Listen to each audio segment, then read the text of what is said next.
Welcome to the Next Level Facebook Ads Podcast with Phil Graham.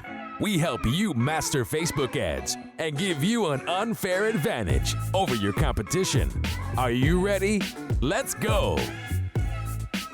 What's up, everybody? Welcome to the Next Level Facebook Ads Podcast, episode 476. It's June 23rd. I'm Phil Graham.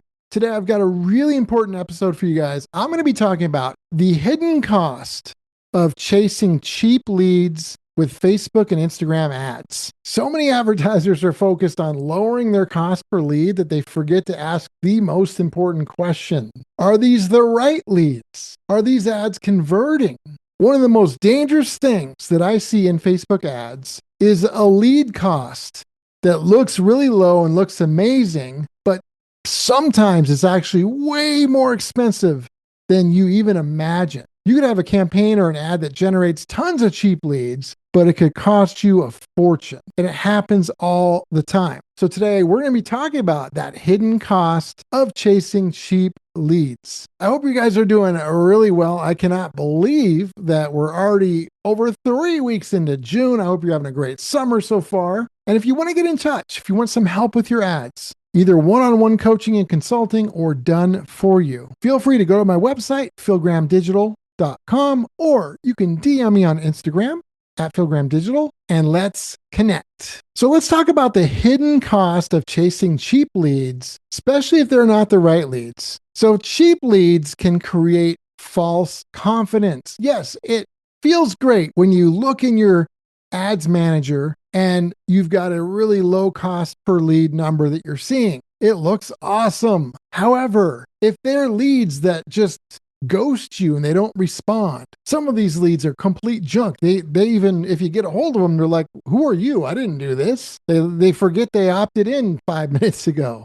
They're not qualified. They're not ready. They're not ever going to buy. They literally cost you money in dealing with them. They're not cheap leads. They're leads that cost you money. And just seeing the number and just focusing only on the lead cost gives you false confidence. And that false confidence can have you spend money that actually is costing you way more money. So cheap leads can actually make Ads Manager look good and make the data look good, even though the business is experiencing the opposite of that. So the second point I want to really focus on is Meta will typically optimize for the action that you ask it to optimize for. So if you're optimizing for leads, they're going to try and find people that are more likely to become leads. I mean, that's normal. That's typically a good thing. However, that doesn't always mean that they're optimizing for quality leads. So if you've got a lead form and you're getting a lot of junk leads, there's a good chance you're going to get a lot more of them. And a lot of people make that mistake. Oh, we're getting lots of leads at a great price. Let's keep optimizing for them. Hopefully, eventually these will get better. When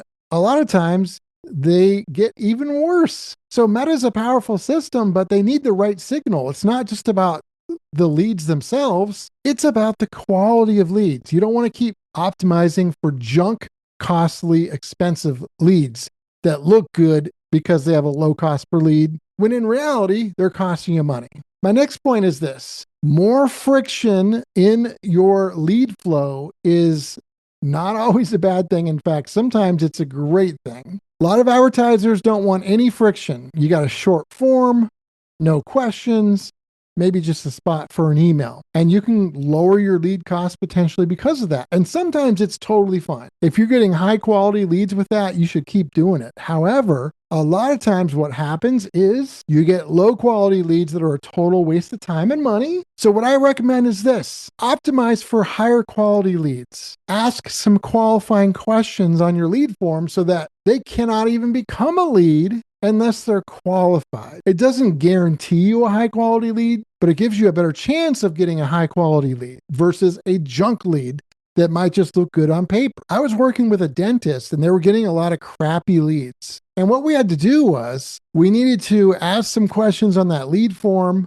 to make sure people were not just price shopping, looking for a $20 coupon for a dental visit, because those types of people were just completely wasting this client's time and costing them money. We added questions there. We also changed our wording a little bit to kind of try and attract people that might have money and hopefully repel others that didn't. And so that's another great way to kind of deal with that. So I would recommend adding some friction to your ad forms if you're getting cheap, crappy leads, because filtering can be a really good thing.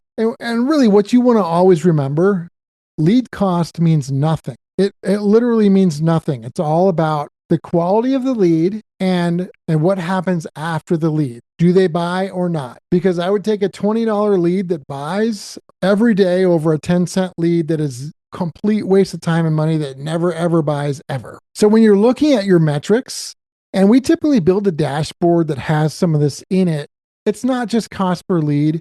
We actually will score leads and we'll have cost per qualified lead. That's really what matters. If it's a qualified lead, that's the important number. Cost per lead is whatever. Cost per qualified lead, that's what we really want to track. And that's the important number, along with other things, the show up rate, if it's for a call, the response rate, conversion rate, all those types of things.